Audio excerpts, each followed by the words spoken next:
In a nursing home outside Munich in the autumn of 2008, an old man keeps a small glass jar on the nightstand beside his bed. The jar is unremarkable, the kind you might find in any pharmacy, any hospital, any medical supply room in any country in the world. But what sits inside the jar is not medicine. It is a piece of metal no larger than a thumbnail, rusted now, dark with age, sharp edges worn smooth by 63 years of handling. Every night before sleep, the old man picks up the jar. He holds it to the lamplight. He turns it slowly, watching the metal fragment catch and release the glow. His hands shake. They have shaken for decades. But his grip on the jar is steady, practiced. The grip of someone who has performed this ritual 10,000 times and will perform it 10,000 more. His name is Stefan Richter. He is 79 years old, and he is about to die. Not tonight, not this week. But soon, the doctors have told him, the cancer has spread. The treatments have stopped working. He has weeks, perhaps a month if he is lucky. Though Stefan stopped believing in luck sometime around his 16th birthday, when luck meant nothing more than surviving until morning. His daughter visits every afternoon. She brings flowers he cannot smell and food he cannot taste and photographs of grandchildren he can barely remember. She asks him questions he does not answer.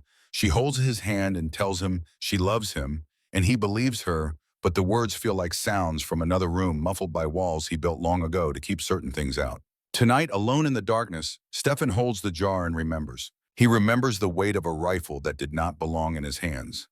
He remembers the sound of artillery that shook the earth and made his teeth ache. He remembers a boy named Friedrich who told jokes that were not funny but helped anyway.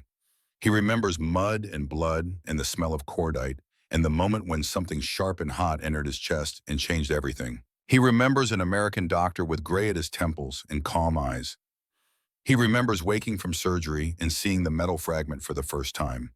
He remembers the silence that followed, the weeks when words would not come, the years when words came but meant nothing, the lifetime spent carrying a war inside his body even after the war ended.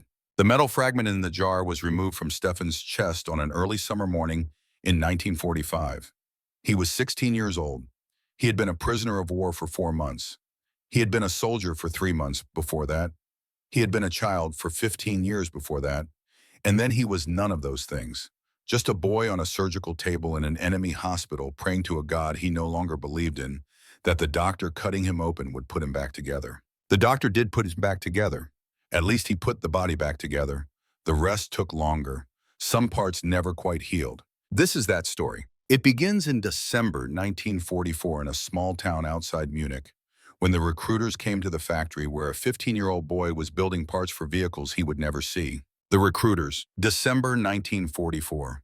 The war is ending, though no one in Germany is allowed to say so. The Eastern Front has collapsed. The Western Front is bleeding.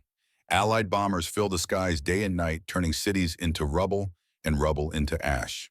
But the radio still plays triumphant music. The newspapers still promise victory. And the recruiters still come because the machine needs bodies and bodies are growing scarce. Stefan Richter is 15 years old, not yet 16, not yet old enough for anything except obeying adults and believing what they tell him. He lives in a small apartment with his mother and younger sister.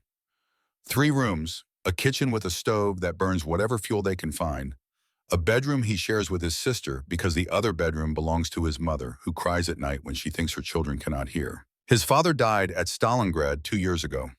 The official notification said he fell with honor in service to the fatherland.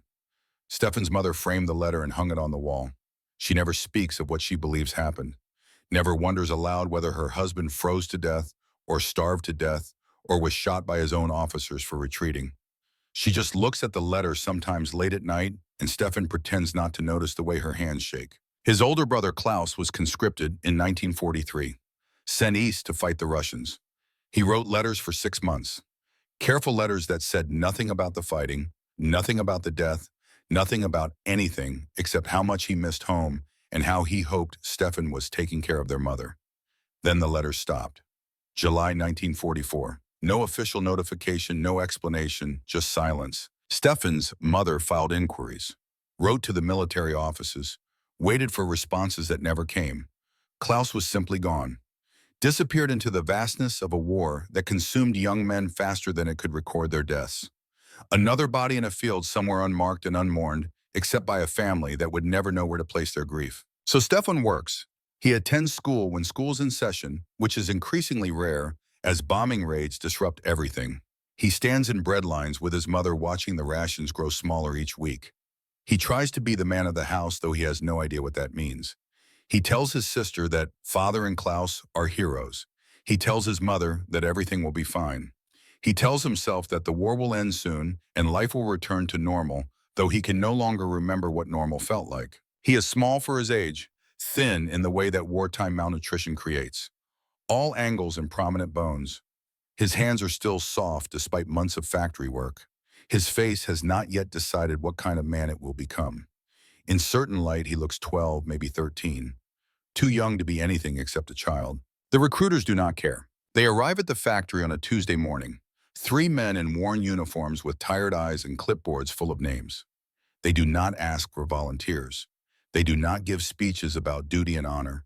They simply read names from their lists and point toward the door. Stefan's name is on the list. He stands when they call him. His legs feel unsteady. The foreman watches but says nothing. The other workers watch but say nothing. Everyone knows what happens to people who question the recruiters. Everyone knows what happens to families of people who question the recruiters. Stefan walks to the door where a sergeant with a scar across his chin is processing the selected boys. The sergeant looks at Stefan's papers, looks at Stefan, looks back at the papers. "How old are you?" "15, sir. 16 in January." The sergeant makes a notation. Writes something Stefan cannot see. Then he waves Stefan toward a truck waiting outside its engine, running its bed already half full of boys who look exactly like Stefan. Young, scared, pretending not to be. "Sir," Stefan says. His voice cracks on the word. "My mother, she needs me. My father is dead and my brother is missing, and she has no one else." The sergeant does not look up from his clipboard. "Germany needs you more." "I have never fired a rifle," Stefan says. "I do not know how to be a soldier." "You will learn." "But sir," the sergeant finally looks at Stefan. His eyes are empty. Not cruel, not kind, just empty. The eyes of a man who has sent too many boys to die and has stopped seeing them as boys. "Get on the truck," he says. "Do not make me ask twice." Stefan gets on the truck. He does not say goodbye to his mother, does not tell his sister where he is going, does not leave a note or a message or any indication that he will be gone for more than a few hours. The truck simply drives away, carrying Stefan and 11 other boys through streets lined with rubble, past buildings with their facades blown open like doll houses, toward a future none of them chose and none of them understand. Stefan's mother will learn what happened 3 days later when a neighbor tells her that the factory was raided for conscripts. She will go to the military offices and demand information and receive only silence. She will write letters to the training camps and receive only form responses. She will lie awake at night wondering if she has lost another son, if the war will leave her with nothing, if God is punishing her for sins she cannot remember committing. But Stefan does not know any of this. He only knows that the truck is cold, and the boy beside him is crying, and somewhere behind them, growing smaller with every passing moment, his childhood is disappearing into the distance like a town seen from a departing train. Training. The training camp is 60 kilometers from Munich. Wooden barracks arranged in neat rows. A parade ground covered in frozen mud. Guard towers at each corner, though what they are guarding against is unclear. The enemy is hundreds of kilometers away. The only prisoners here are the boys themselves. Stefan shares a bunk with 49 other recruits. Most are his age, 15, 16. A few are younger, though they lie about it. A few are older, men in their 40s and 50s who had been rejected for service earlier due to health problems, but were now deemed acceptable because the standards have dropped to almost nothing. The barracks smell of wet wool and sweat and fear. The thin mattresses offer no comfort. The single stove at one end cannot heat the entire space. Stefan sleeps in his clothes curled beneath a blanket that is not thick enough, listening to the breathing of 49 strangers and wondering if this is what war feels like, or if the real war is still waiting somewhere ahead. The training is compressed, brutal. 6 weeks to transform schoolboys into soldiers. They learn to assemble and disassemble the Kar 98K rifle. They learn to march in formation despite the ice and the mud. They learn to dig foxholes with entrenching tools that blister their soft hands. They learn to throw grenades at targets that represent enemies they have never seen. The instructors do not teach them how to survive. There is no time for that. They teach them how to follow orders without question, because questions get you killed, questions get your unit killed, and Germany cannot afford either. Stefan makes one friend. His name is Friedrich. He is from Hamburg, which is now mostly rubble, though. Friedrich does not like to talk about that. He is tall and gangly, with arms that seem too long for his body, and a laugh that sounds like a donkey braying. He tells jokes constantly. Bad jokes, jokes that make no sense. Jokes that are not funny by any reasonable standard. But somehow the jokes help. Somehow in the darkness of the barracks, listening to Friedrich's ridiculous voice describing ridiculous situations, Stefan can almost forget where he is and why. Friedrich is 16, almost 17. He volunteered. His entire family is in the party. His father is an officer somewhere in Italy. His older brothers are both serving.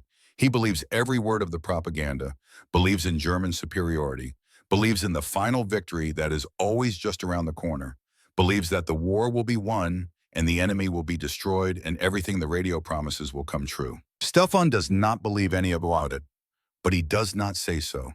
Doubt is dangerous. Questions are suspicious. So he nods when Friedrich talks about glory. He smiles when Friedrich describes the future they will build after victory. He pretends to share the faith because pretending is safer than honesty, and safety is all Stefan has left. They train through January, through February. The news from the fronts grows worse, though the instructors never acknowledge it. Allied forces are pushing deeper into Germany. Cities are falling. The defensive lines are collapsing. But the training continues. The orders continue. The machine continues to demand bodies. In late February, Stefan's unit receives deployment orders. They will be sent west, to the front lines, to the actual war that until now has existed only in their imaginations and their nightmares. The night before departure, Friedrich finds Stefan sitting alone behind the latrine, staring at the sky, counting stars that appear and disappear behind drifting clouds. "Are you afraid?" Friedrich asks. Stefan considers lying, decides there is no point. "Yes." Friedrich sits beside him, close enough that Stefan can feel the warmth of his body. Two boys in a frozen camp waiting to be fed into a machine that cares nothing for their fears or their hopes or their lives. "I am also afraid," Friedrich says. He does not look at Stefan when he says it. He looks at the sky, at the same stars Stefan was counting. "But I believe we will survive. I believe we will do our duty, and then we will go home, and we will tell our children about this, about how we saved Germany." Stefan says nothing. He does not believe they will save Germany. He does not believe they will go home. He does not believe they will have children. But he lets Friedrich believe it because belief is all Friedrich has, and taking it away would be crueler than anything the enemy could do. They sit in silence until the cold becomes unbearable. Then they return to the barracks, to the thin mattresses, to the sound of 49 boys breathing in the darkness. Tomorrow they will become soldiers. Tomorrow the dying will begin. The front. The front is not what Stefan expected. He expected lines, clean divisions between German forces and Allied forces, maps with arrows pointing at strategic objectives, officers giving orders that made sense, soldiers fighting enemies they could see. What he finds is chaos. The front is everywhere and nowhere. The lines shift hourly. Units are scattered. Communications are broken. Officers give contradictory commands and then disappear. Soldiers fight shadows and sounds and their own terror. Stefan's unit is assigned to a defensive position along a ridge that overlooks a road the Americans are expected to use. Expected. No one knows for certain. No one knows anything for certain. They dig in and they wait and they listen to the distant rumble of artillery and they try not to think about what happens when the waiting ends. The foxhole Stefan shares with Friedrich is 2 meters long and 1 meter deep. They dug it themselves, blistering their hands on the frozen ground, cursing the rocks and the roots and the earth that seem to resist their every effort. The walls are reinforced with wooden planks scavenged from a destroyed barn nearby.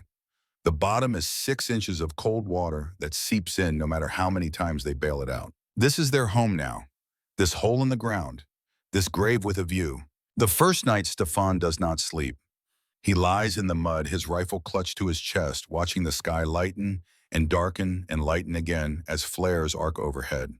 The sounds are constant, distant explosions, the rattle of machine guns, screams that might be human or might be animals or might be the wind. He cannot tell. He does not want to know. Friedrich sleeps somehow, or pretends to sleep. His breathing is even, but his hands are fists and his jaws clenched. Even in rest, his body knows where it is. Even in dreams, the war is present. Morning brings orders. Hold this position. Do not retreat. Germany is counting on you. The future depends on you. The officer who delivers these orders is a lieutenant who looks barely older than Stefan. 20 perhaps. 22. His uniform is torn. His face is dirty. His eyes have the unfocused quality of someone who has not slept in days. "Where is the rest of the battalion?" one of the older soldiers asks. The lieutenant does not answer. He just walks away, moving down the line of foxholes, repeating the same orders to each group. Hold, do not retreat. Germany, future. Stefan and Friedrich look at each other. They do not need to speak. They both understand what the lieutenant's silence means. There is no battalion. There is just them. A handful of boys with rifles holding a position that probably does not matter, waiting for an enemy that will probably overwhelm them. They wait. Hours pass. The artillery grows closer. The ground shakes with each impact. Dirt rains down into the foxhole. Stefan's hands shake so badly he can barely hold his rifle. Beside him, Friedrich has stopped making jokes. His face is pale. His lips move soundlessly. Prayer, perhaps, or just terror finding expression. Then the bombardment stops. The silence is worse than the noise. In the silence, Stefan can hear his own heartbeat, can hear Friedrich breathing, can hear somewhere in the distance voices shouting in English. The Americans are coming. The moment. The attack begins with shapes emerging from morning mist. Distant at first, then close enough that Stefan can see their faces. Young faces, scared faces. Faces that look exactly like the faces in his own foxhole. Someone fires. Stefan does not know who. A rifle cracks, and then another, and then the world becomes noise. Machine guns, grenades, artillery resuming, screams. Stefan fires his rifle because everyone around him is firing.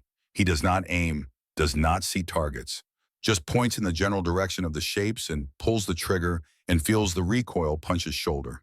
The rifle is deafening. The smell of gunpowder fills his nostrils. Brass casings pile at his feet. Beside him, Friedrich is firing too, methodically, precisely, as if they are still on the training range and this is still a drill. Then the explosion comes, not close enough to kill him, close enough to punch him backwards into the foxhole wall with force that drives the air from his lungs, close enough to steal his hearing and fill his vision with white light, close enough to send something sharp and hot through his chest like a fist made of fire. Stefan falls. He tries to breathe. The breath makes a wet, rattling sound that terrifies him more than the combat. He presses his hand to his chest and feels wetness. Blood, his blood, warm and thick and wrong. Friedrich is shouting something. Stefan can see his mouth moving, but cannot hear the words through the ringing in his ears. Friedrich's hands grab Stefan's shoulders, shake him, pull him deeper into the foxhole. Stefan tries to speak, tries to tell Friedrich that he has heard, that something has entered his body, that he can feel it inside him, hot and sharp and wrong. But the words will not come. Only blood. Blood in his mouth, blood on his hands, blood soaking through his uniform. The world begins to fade, gray creeping in from the edges of his vision, the sounds of battle growing distant, Friedrich's face swimming in and out of focus. Stefan thinks of his mother, of his sister, of his father who died at Stalingrad and his brother who disappeared into the Eastern Front. He wonders if this is how they felt, if death is always this slow, this cold, this lonely. He does not want to die. The thought arrives with sudden clarity, cuts through the fog of shock and pain. He does not want to die, not here, not in this mud, not at 15 years old. He has not lived yet, has not loved yet, has not become whoever he was supposed to become. But wanting does not change anything. The blood keeps coming, the pain keeps growing, the gray keeps spreading. The last thing Stefan sees before consciousness leaves him is Friedrich's face, tears streaming through the dirt, mouth open in a scream Stefan cannot hear. Then darkness. And in that darkness, one thought, please, not yet. Not like this. Please. Capture. Stefan does not die in the foxhole. He wakes to unfamiliar hands lifting him onto a stretcher. American hands. Enemy hands. Hands that are surprisingly gentle despite belonging to men he has been trained to fear. Someone kicks his rifle away. Someone shouts in English. Someone presses something against his chest that makes him gasp with pain. A face appears above him. Young, scared, speaking words Stefan does not understand. But the tone is clear. This is a medic, an American medic, an enemy who is trying to keep him alive. Stefan wants to explain, wants to tell them that he is only 15, that he did not want to be here, that he was forced into a uniform and given a rifle and thrown into a battle he never chose. But the words will not come. Just blood bubbling in his throat. Just pain radiating through his body. Just the slow realization that he is now a prisoner. They carry him somewhere, a collection point. Other wounded, Germans and Americans mixed together in the grim democracy of injury. Stefan lies on the stretcher and stares at the sky and feels the metal shifting inside his chest every time he breathes. He thinks about Friedrich. Did Friedrich survive? Is he dead in the foxhole? Is he captured somewhere else? Is he still fighting? Stefan does not know. Will never know. The chaos of battle has swallowed his only friend, and the silence that follows is its own kind of wound. Hours pass, or maybe minutes. Time has lost meaning. Stefan slips in and out of consciousness. Each time he wakes, the sky has changed color. Each time he wakes, the pain is different. Sometimes sharp, sometimes dull, always present. At some point, someone gives him water, an older German prisoner with bandages on his head. The man steadies Stefan while he drinks, says nothing, just holds him upright until the coughing stops, then releases him and returns to his own silence. Stefan counts the other prisoners. 17. Most are older than him, veterans with the hard eyes of men who have seen too much. They do not speak to him. He is too young, too obviously new, a child who should not be here. Night falls. They load the prisoners onto trucks. Stefan is placed in the back with 8 others. The truck smells of diesel and blood. They drive through darkness, bouncing over rough roads. Each bump sends fresh pain through Stefan's chest. Each breath reminds him that something is wrong inside. Metal. He can feel it when he presses carefully around the wound. Something hard and sharp beneath the skin. A piece of the explosion, a fragment of the shell that tried to kill him. Still there, still inside, waiting. The holding facility in France is a sea of mud and barbed wire. Thousands of German prisoners packed into a space designed for hundreds. Tents that leak when it rains. Latrines that overflow. Food that arrives once a day, if it arrives at all. Stefan learns quickly that prisoner of war does not mean protected. It means processed, cataloged, stored until someone decides what to do with you. He is questioned 3 times in the first week. Different officers, different interpreters, the same questions. Name, rank, unit. How old are you? 16, Stefan says each time. The lie tastes bitter but necessary. Boys who admit to 15 do not survive processing. He has heard whispers, rumors about what happens to soldiers without proper papers, to children in uniforms who cannot prove they belong in uniforms. He does not know if the rumors are true. He does not want to find out. The wound in his chest has stopped bleeding, but it has not healed. The skin closed over the entry point, trapping whatever entered inside. Stefan can feel it when he breathes deeply. A sharp pressure, a wrongness that pulses with his heartbeat. He tells no one. Weakness invites punishment.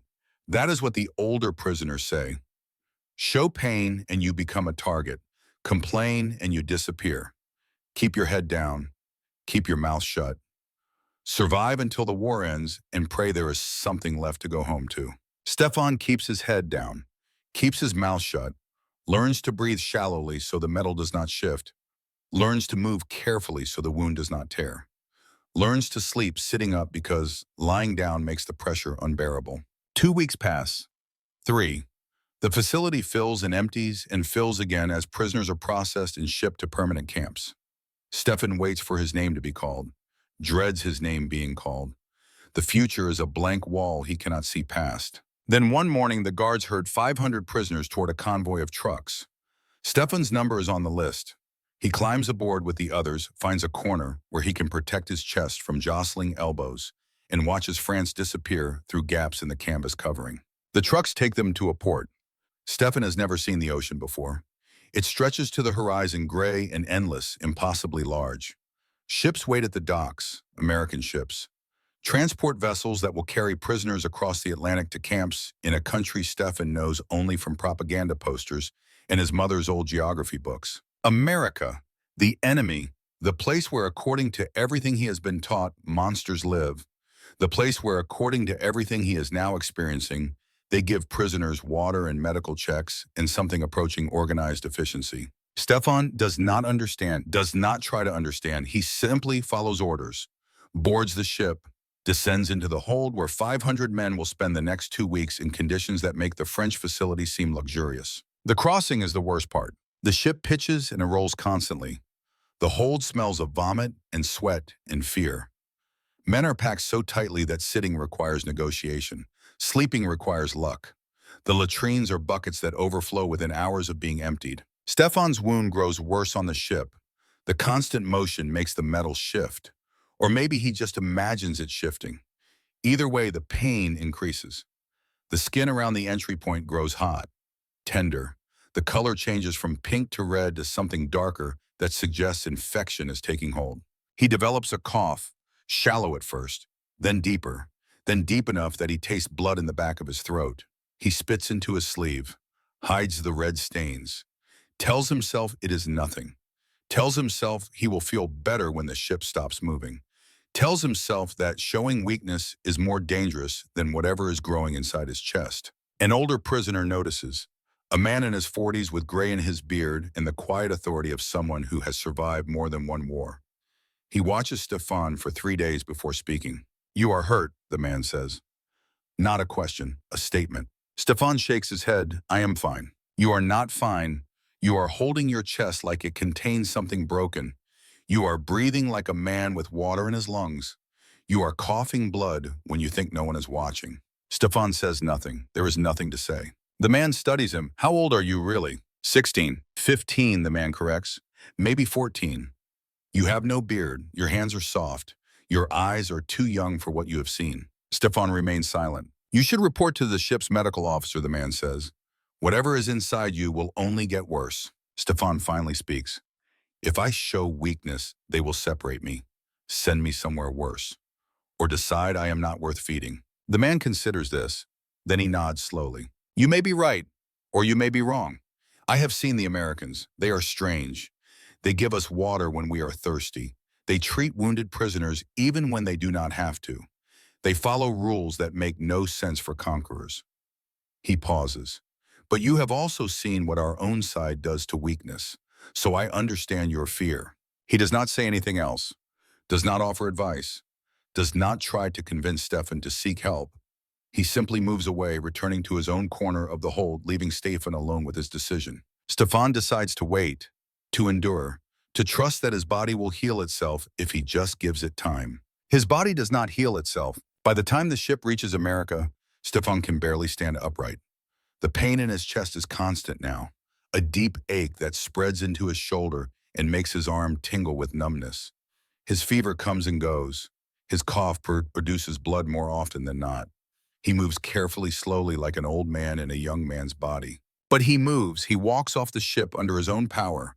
He stands in line for processing. He answers the same questions he has answered a dozen times before. Name, rank, unit, age. 16, he says, his voice is a whisper. Almost 17. The clerk looks at him, looks at the papers, writes something down, waves him forward. Stefan has made it to America. He has survived the crossing. He has kept his secret. Now he just has to survive the camp. The camp. Camp Forest sits in the middle of Tennessee like a small city that appeared overnight. Rows of identical barracks, guard towers at regular intervals, barbed wire fences that stretch for miles. Thousands of German prisoners organized into compounds based on rank and capture date and factors that only the American administrators understand. Stefan is assigned to Compound C Barrack 7, Bunk 23, a thin mattress, a wool blanket, a small footlocker for personal possessions he does not have, home for the foreseeable future. The other prisoners in Barrack 7 are a mix of ages and backgrounds. Veterans from North Africa who have been here for 2 years. Recent captures from France and Belgium who still have the dazed look of men adjusting to imprisonment. Career soldiers and reluctant conscripts and ideological fanatics and quiet survivors all packed together under one roof. They look at Stefan and see a child. Too young, too thin, too obviously out of place in this community of warriors. Some ignore him, others mock him. A few show something like kindness, offering advice about camp routines and which guards to avoid and how to navigate the complex social hierarchies that exist among prisoners. Stefan listens to everything, speaks as little as possible, tries to be invisible. The camp routine is surprisingly structured. Wake at 6, roll call at 6:30, breakfast at 7, work assignments from 8 until noon, lunch, more work until 5, dinner, free time until lights out at 10. Every day, the same. Every day, predictable in a way that should be comforting, but instead feels like a different kind of prison. Stefan is assigned to light duty because of his age. Cleaning barracks, washing dishes in the mess hall, tasks that do not require strength he does not have. The work should be manageable. It is not. Every movement sends pain through his chest. Every breath is a negotiation with the metal lodged inside him. He moves slowly, carefully, hides his grimaces behind a mask of concentration, pretends that his hands shake from cold rather than fever. The other prisoners notice. Of course they notice. In a camp where survival depends on reading others' weakness, it is impossible to hide completely. A man named Hoffman corners Stefan behind the latrine one evening. Hoffman is in his 30s, a sergeant from a panzer unit captured in France. He has the build of a soldier and the eyes of a predator. "You are sick," Hoffman says. It is not a question. Stefan shakes his head. "I am fine." "You are not fine, you are pale. You sweat when you should be cold. You hold your chest like something inside is broken." Stefan says nothing. Hoffman steps closer. Sick prisoners are a problem. Sick prisoners draw attention. Attention from guards. Attention from doctors. Attention that none of us need. Stefan forces himself to meet Hoffman's eyes. "I am not sick. I am tired. There is a difference." Hoffman studies him for a long moment. Then he smiles. A smile without warmth. "See that it stays that way." He walks away. Stefan leans against the latrine wall and waits for his heart to stop racing. The metal in his chest pulses with each beat, reminding him that he is running out of time. The secret. 4 weeks in America, then 5, then 6. Stefan's wound does not improve. It gets worse. The skin around the entry point has developed a permanent redness, a swelling that is warm to the touch even when the rest of his body shivers with fever. The cough has become constant, a low, rattling sound that he can suppress during the day, but not at night. The older prisoners give him a wide berth now, not from cruelty, from self-preservation. In the close quarters of the barracks, disease spreads fast. Whatever Stefan has, they do not want it. Only one person still talks to him. His name is Weber. He is 42 years old, a former school teacher from Dresden who was conscripted in 1943 and captured in Italy 6 months later. He sleeps in the bunk below Stefan's. He has kind eyes and a gentle voice and a habit of humming classical music while he works. Weber brings Stefan extra bread from the mess hall, saves water for him when the lines are long, covers for him when he cannot complete his work assignments. He asks nothing in return, offers no judgment, simply helps because helping is what he does. One night when the barracks are quiet and most men are asleep, Weber climbs up to Stefan's bunk, sits on the edge of the mattress, speaks in a whisper. "You need to see a doctor." Stefan shakes his head. "I cannot." "Why not?" "Because showing weakness is dangerous. Because I do not trust them. Because I am afraid of what they will find." Weber is quiet for a moment. Then he says something that Stefan does not expect. "I know what you are hiding." Stefan's blood runs cold. Hoffman. Had Hoffman told others? Had the whole barracks been watching him, waiting for the right moment to turn him in? Weber sees the fear on his face, shakes his head. "Not the wound. The other thing, your age." Stefan cannot speak. "You are not 16, Weber says. You are 15, maybe younger. You have never needed to shave. Your voice has not finished changing. Your hands are the hands of a child, not a soldier." "How long have you known?" "Since the day you arrived. Since I saw you walk off the truck, holding your chest, trying to look older than you are." Weber pauses. "I had a son. He would have been your age now. He died in an air raid in 1943. Dresden. I am sorry. Weber waves away the apology. The point is that I know a child when I see one, and I know that children should not die in prisoner of war camps because they are too afraid to ask for help. Stefan feels tears building behind his eyes, fights them back. Tears are weakness. Weakness is dangerous. What do you want me to do, he whispers. Weber reaches out, touches Stefan's shoulder gently. The first human contact Stefan has experienced in months that was not violent or transactional. Tomorrow you will go to the camp hospital. You will tell them you are sick. You will let them examine you, and you will accept whatever help they offer. They will find out about my age, about everything. Yes, they probably will. But you will be alive to face the consequences. Weber stands, returns to his own bunk, speaks one final time before the darkness swallows him. Living with consequences is better than dying with secrets. Stefan lies awake all night, thinking about Weber's words, thinking about his mother's face, thinking about Friedrich, wherever Friedrich is now. He decides. Tomorrow he will go to the hospital. Tomorrow he will stop carrying the war alone. The breaking point. Tomorrow does not go as planned. Stefan wakes with a fever so high that the world seems to shimmer at the edges. His chest feels like it is filled with broken glass. Every breath is a battle. Every movement is agony. He tries to stand for roll call. His legs buckle. He catches himself on the bunk frame, waits for the dizziness to pass. Tries again. This time he makes it upright, makes it out of the barracks, makes it to the assembly area where prisoners line up to be counted. He stands in formation, counts the seconds, wills his body to hold together for just a few more minutes. Then the work assignments begin. Stefan's name is called for a detail he has never done before. Supply unloading. Trucks have arrived with crates of food and equipment. The prisoners will transfer the cargo to the warehouse. Simple work. Physical work. Work that requires lifting and carrying and strength that Stefan does not have. He should speak up, should tell the guard he is sick, should ask for a different assignment. He does not. He walks to the trucks with the other prisoners, takes his position in the line, waits for the first crate to be passed to him. The crate is heavy, 20 kilograms perhaps. 30? It does not matter. To Stefan, it feels like the weight of the world. He grips the handles, lifts, feels something inside his chest tear. Not a dramatic tearing, not the sensation of catastrophic failure. Just a small ripping feeling. A shift in the pressure that has been building for months. A sudden warmth spreading through his lung. Stefan drops the crate. He tries to stay upright. His legs fold beneath him.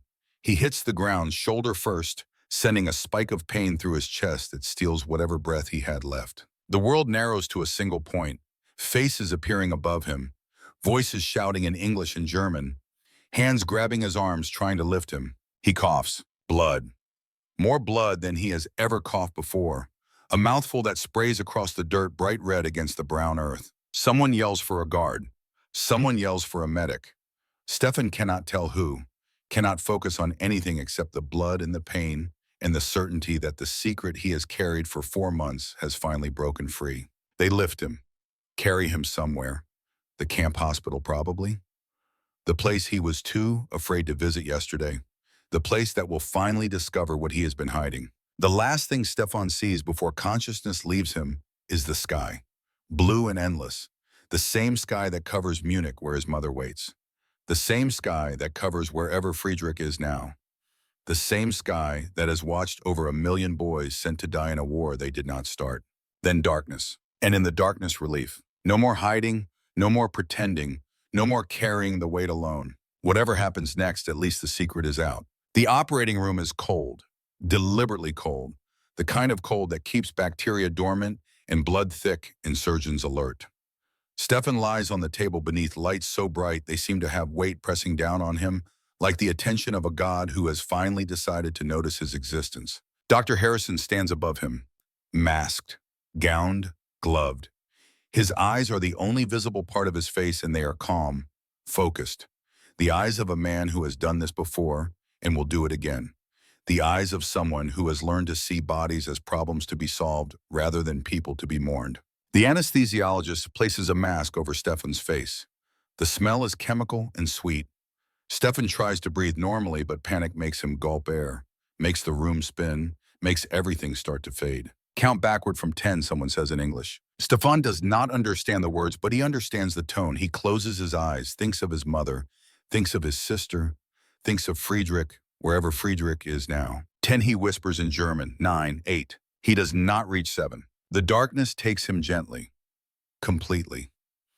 And for 47 minutes, Stefan Richter does not exist.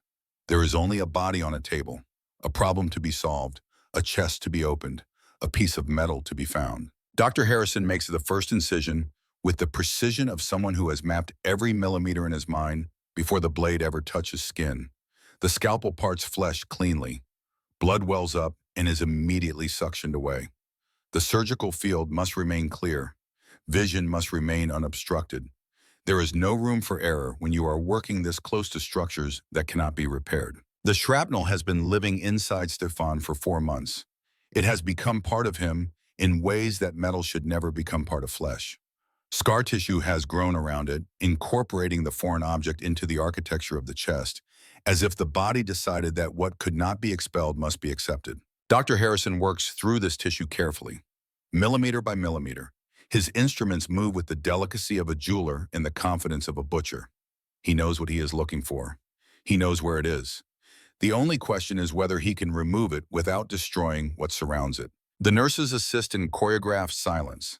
Instruments appear in the doctor's hand the moment before he asks for them. Retractors hold the wound open. Suction clears the field. Everyone breathes in the same rhythm as if the operating room has become a single organism focused on a single purpose. 20 minutes in, Dr. Harrison reaches the shrapnel. He can see it now. Dark metal against red tissue, jagged edges that have done their damage and could do more if disturbed incorrectly. The fragment is lodged between a rib and the lung, nestled against blood vessels that pulse with each beat of the unconscious boy's heart. Forceps, Dr. Harrison says quietly. The instrument is placed in his hand. He positions it carefully, grips the edge of the metal, begins to pull. The shrapnel does not want to leave. It has made a home here, has been carried across an ocean, has survived transport ships and holding camps and 4 months of the boy's stubborn refusal to admit he needed help. The metal has stories to tell, memories embedded in its rust, a history written in the tissue that has grown to embrace it. But Dr. Harrison is patient. He has removed shrapnel before, has learned that metal can be convinced if you are gentle enough and persistent enough and willing to work on its timeline rather than your own. He adjusts his grip, changes the angle, applies pressure that is firm but not forceful.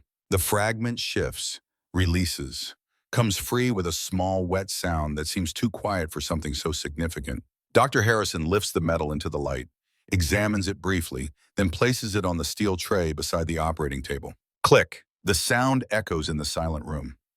The sound of something ending. The sound of a war finally being extracted from a body that should never have carried it. Got it, Dr. Harrison says. Then louder. Check for additional fragments. Clean the cavity. Prepare for closure. The rest of the surgery is reconstruction, making sure nothing was left behind, ensuring the wound will heal cleanly, stitching layers of tissue back together in reverse order of their opening. The body is a machine, and they are mechanics restoring it to working condition. When they finally close the last suture and dress the wound with clean white bandages, Dr. Harrison steps back, removes his gloves, removes his mask, looks at the boy on the table who is already beginning to stir. He survived, one of the nurses says. It is not a question. Dr. Harrison nods. The surgery went well. No complications. The metal is out. He picks up the fragment from the tray, holds it in his palm. Such a small thing, barely 2 centimeters, a thumbnail of destruction that could have killed this boy 100 different ways but somehow did not. He places the shrapnel in a small glass jar, labels it with Stefan's prisoner number and the date, sets it aside. Later, he will show it to the boy. We'll let him see what was removed. We'll prove that the nightmare is over and recovery can begin. He does not know that this simple act of showing will break something inside Stefan that 4 months of carrying shrapnel could not break. He does not know that the real wound is not the one he just closed. The seeing. Stefan wakes in stages. First, there is light, a glow behind his eyelids that feels warm and wrong. Then there is sound, voices, footsteps. The beep of a machine that seems to be counting something important. Then there is sensation. Pain, but different pain. Sharper, cleaner. The deep throbbing ache that has been his constant companion for months is gone, replaced by surgical soreness that hurts but feels purposeful. He opens his eyes. The recovery room swims into focus. White ceiling, bright lights dim to a gentler glow. A nurse sitting beside his bed, watching him with professional attention. Awake, she says in German. Good. Doctor, come soon. Stefan tries to speak. His throat is raw. The sound that emerges is barely whispered. Did it work? The nurse smiles. Yes. Metal is out. You are fine. Fine. Stefan turns the word over in his mind. He does not feel fine. He feels hollow, empty, as if the surgery removed something more than shrapnel, something he cannot name but can feel the absence of. Dr. Harrison arrives 20 minutes later. He checks Stefan's vital signs, examines the dressing, asks questions about pain levels and breathing difficulty that Stefan answers as best he can through his damaged throat. The surgery went well, Dr. Harrison says in his careful German. No complications. The wound will heal cleanly. You were very lucky. Lucky, there is that word again. The word that means nothing when you are 15 years old with a piece of metal in your chest. The word that mocks everything Stefan has experienced since December. Would you like to see it? Dr. Harrison asks. Stefan does not understand. See what? The shrapnel. What we removed, I saved it. Every instinct tells Stefan to say no, to refuse, to keep the past safely in the past where it cannot hurt him anymore. But something stronger than instinct makes him nod.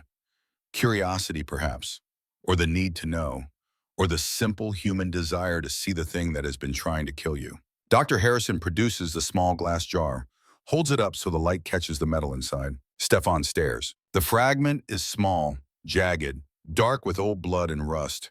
It looks harmless now, like a broken tooth, like a bent nail, like something you might find in a junk drawer and throw away without thinking.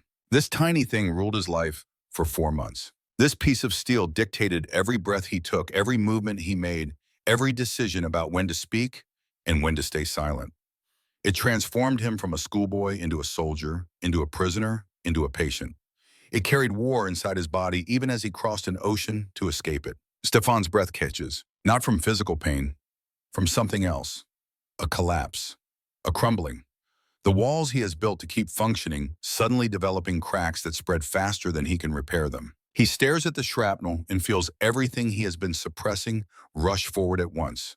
The fear he could not show during capture. The grief he could not express during transport.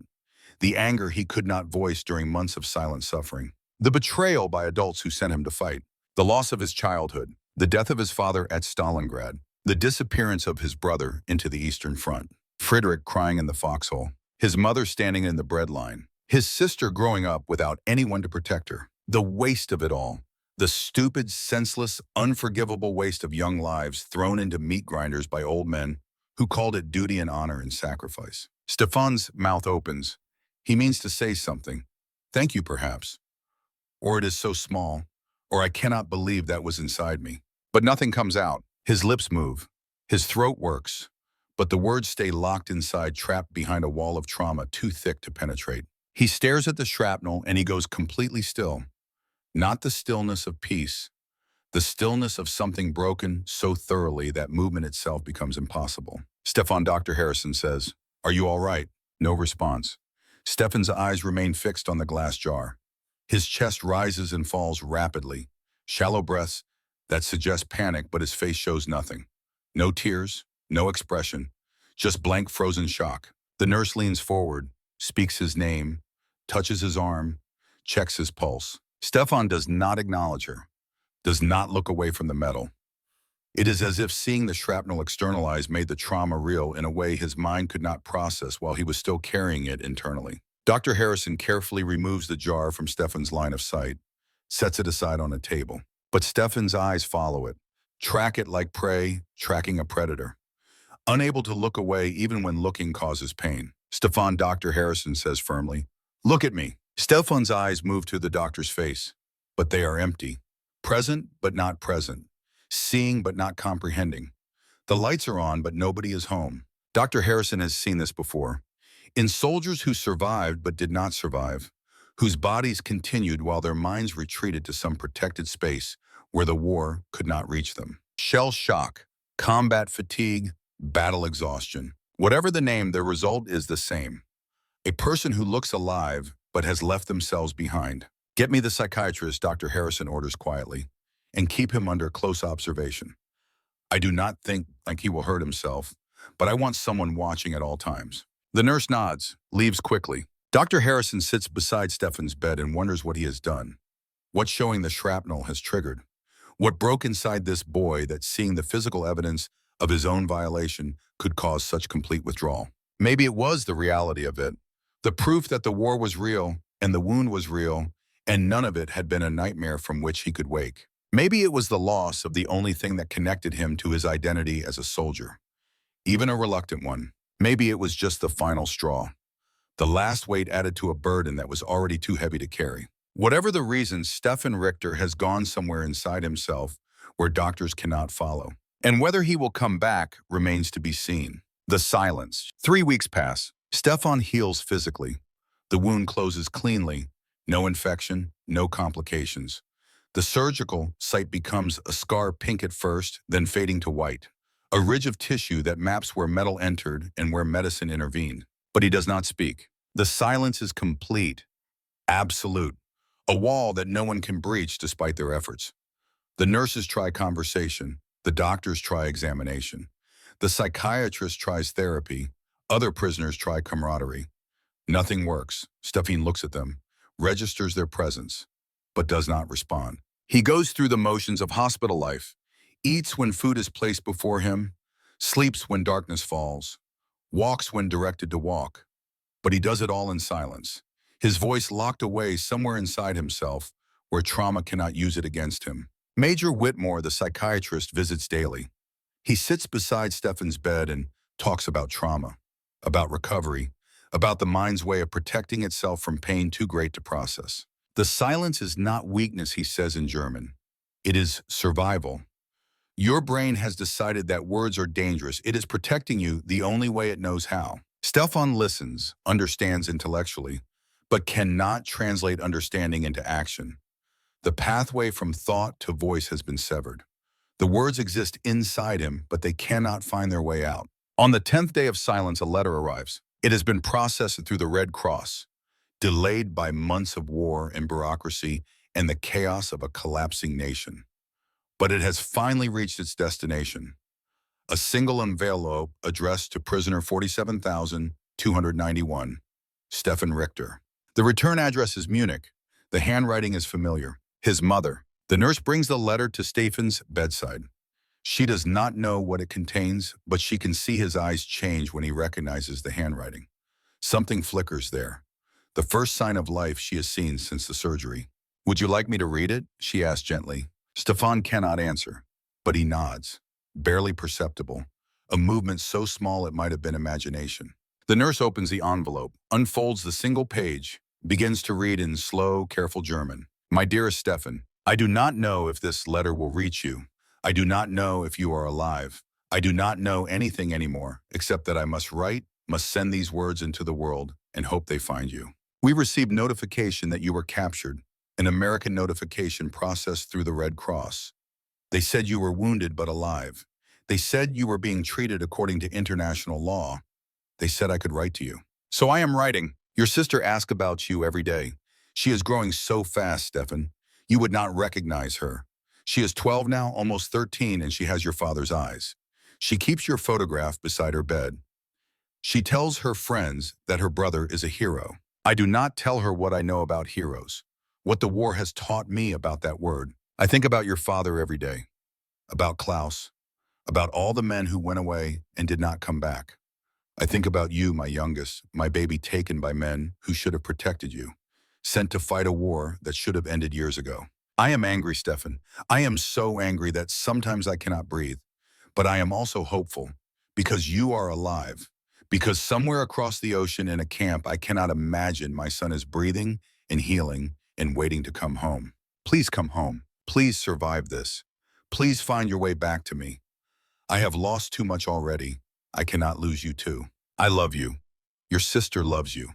We are waiting. Always waiting. Your mother. The nurse finishes reading, looks at Stefan. His eyes are wet, tears that do not fall.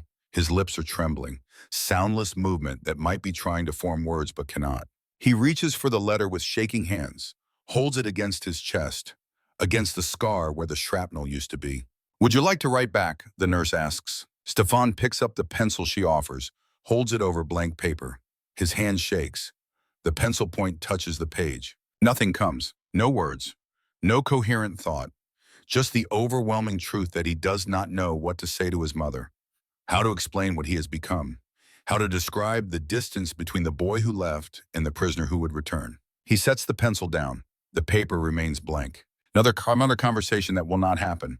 Another connection that cannot be made. But he keeps the letter, folds it carefully, tucks it beneath his pillow, and that night, for the first time since the surgery, he sleeps with something approaching peace. His mother is alive. His sister is alive. Somewhere in a ruined city across an ocean, people are waiting for him. He just has to find his way back to them. He just has to find his voice. Friedrich, on the 15th day of silence, another prisoner is admitted to the hospital ward.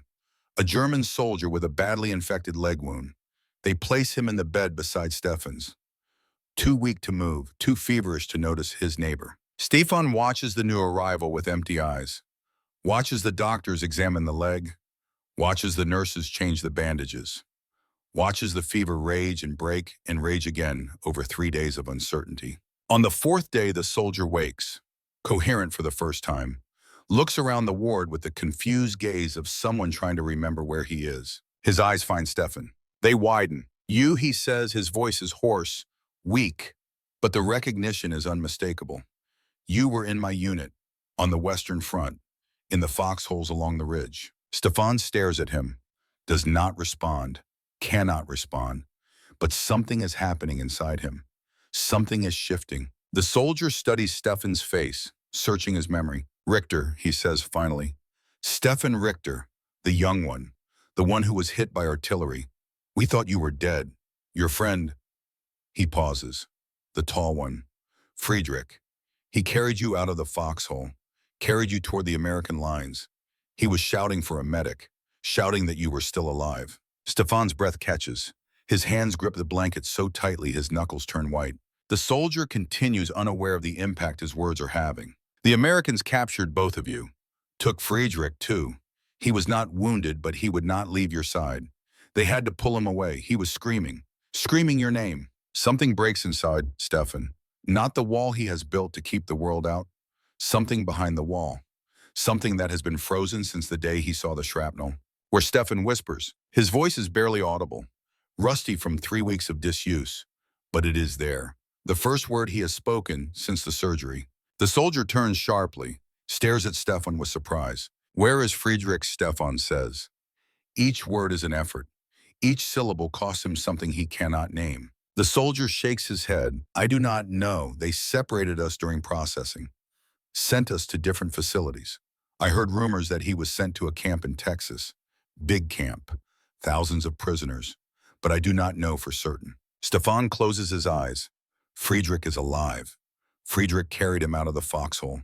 Friedrich screamed his name while the Americans pulled them apart. His only friend did not abandon him. His only friend survived. Thank you, Stefan says. The words come easier now, as if speaking them has lubricated something that was stuck. The soldier nods. He does not understand what he has given Stefan. Does not understand that this small piece of information, this tiny confirmation that one person from his past is still breathing, has cracked the silence wide open. That night, Stefan lies awake, not staring at the ceiling, staring at his mother's letter, at the words she wrote with trembling hands across an ocean. Please come home. He picks up the pencil, picks up the paper, and this time slowly, painfully, he begins to write. Dear Mama, I am alive. It is not much, just 3 words, but they are the first words he has written since capture.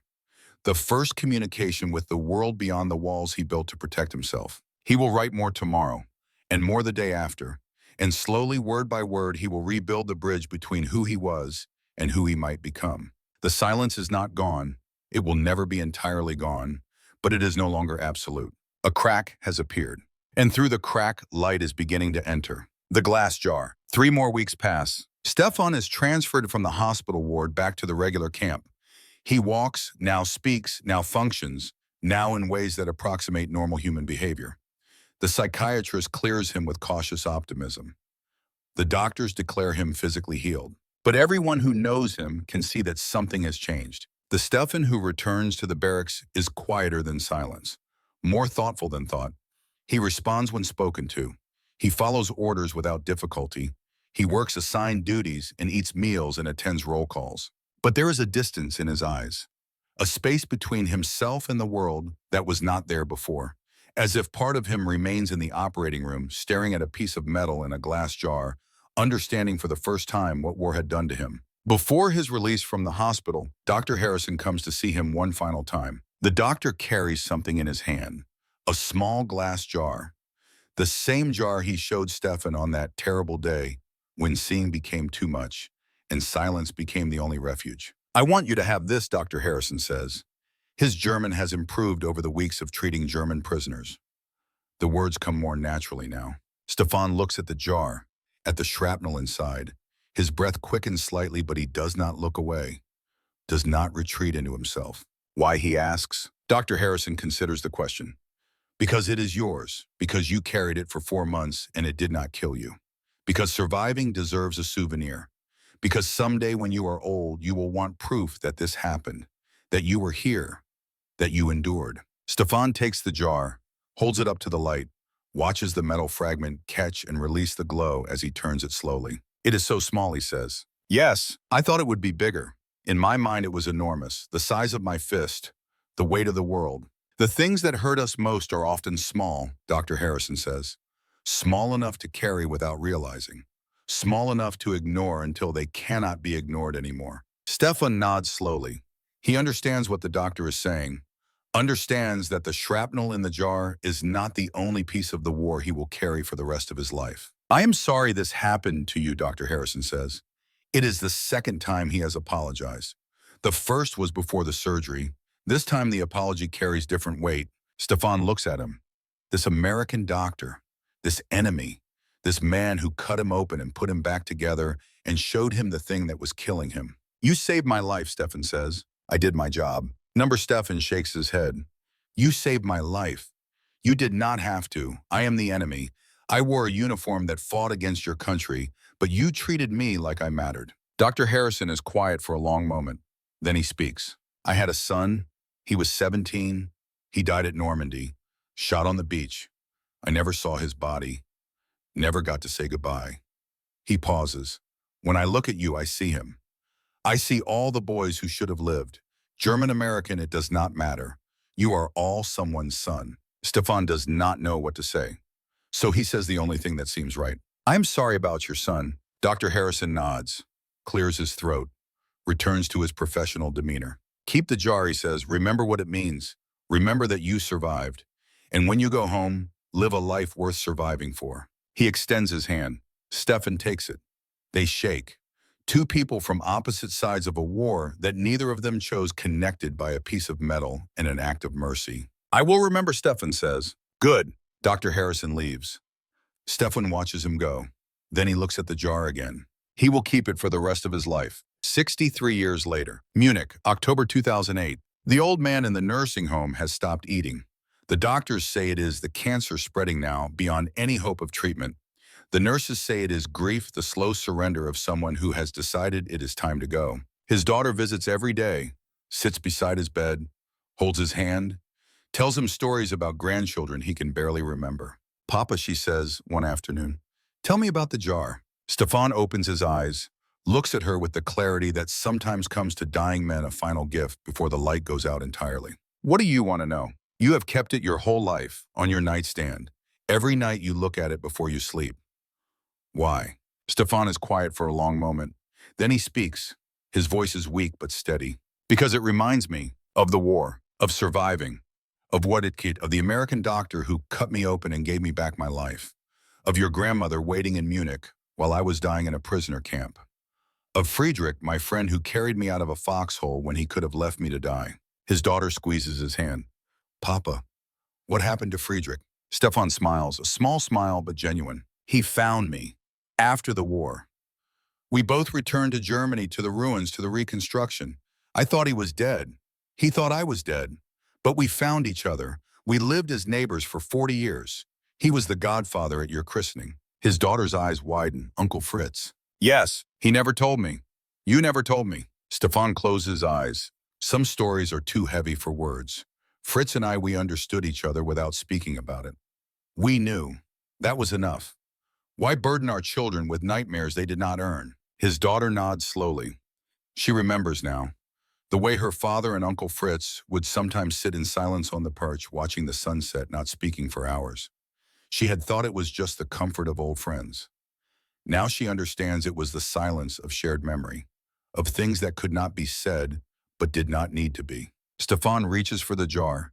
His hands shake badly now. His daughter helps him lift the glass to where he can see it. This piece of metal tried to kill me, Stefan says, but I survived.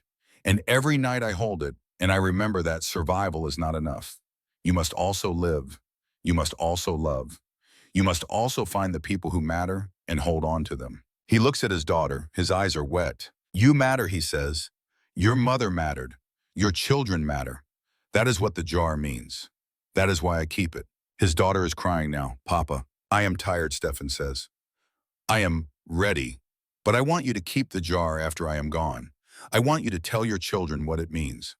I want them to know that their grandfather was once a boy who carried a war inside him, and that an enemy saved his life, and that mercy exists even in the darkest times, even between people who are supposed to hate each other. I will tell them, his daughter promises. I will keep the jar.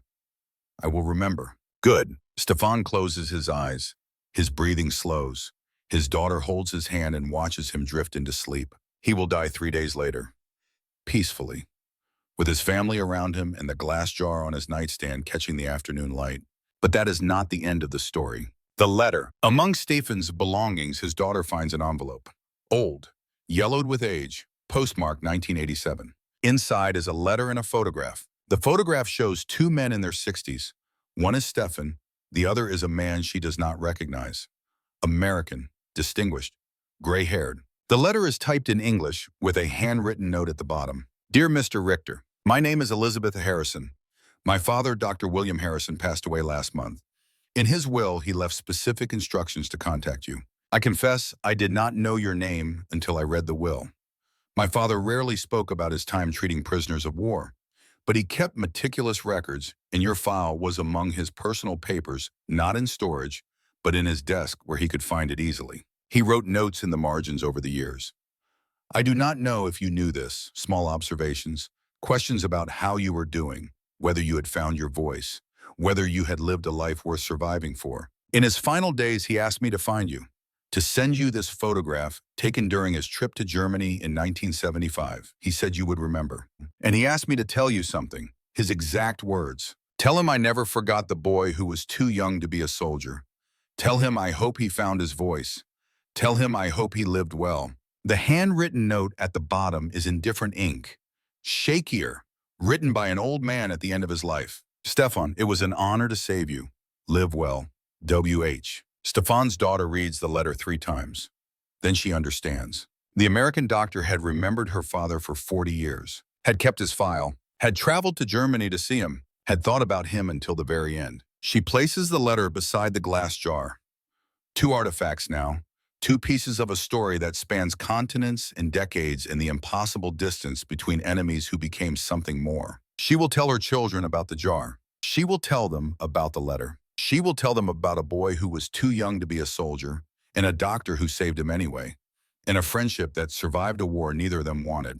And maybe if she tells it right, they will understand what it means. That mercy is possible. That survival is not enough. That we must also live. We must also love. We must also remember. Closing. The glass jar sits now in a museum outside Munich, part of an exhibit on reconciliation, on the humanity that persists even in inhuman circumstances. Visitors pass it without stopping mostly. It is small, unremarkable, a piece of metal in a glass container. Nothing that catches the eye.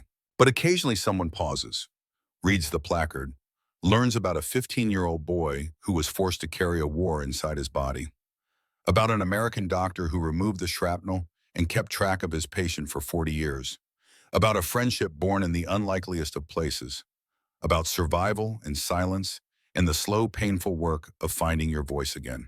The placard ends with words Stefan wrote in his final year, words his daughter found among his papers after his death. I was 15 years old when they put a rifle in my hands, 16 when they put shrapnel in my chest, 17 when an enemy doctor gave me back my life. I carried that piece of metal for 4 months before it was removed. I carried the memory of it for 63 years after. The shrapnel is gone now, but the lesson remains. We are more than the wars we survive. We are more than the wounds we carry. We are the choices we make after, the love we give, the mercy we show, the voices we find when silence seems easier. I found my voice. I found my life. I found my way home. And that in the end is all any of us can hope for. The museum is quiet now, evening falling, shadows lengthening across the display cases. The metal fragment in the jar catches the last light of day. And somewhere across the years, a boy who was too young to be a soldier finally rests in peace.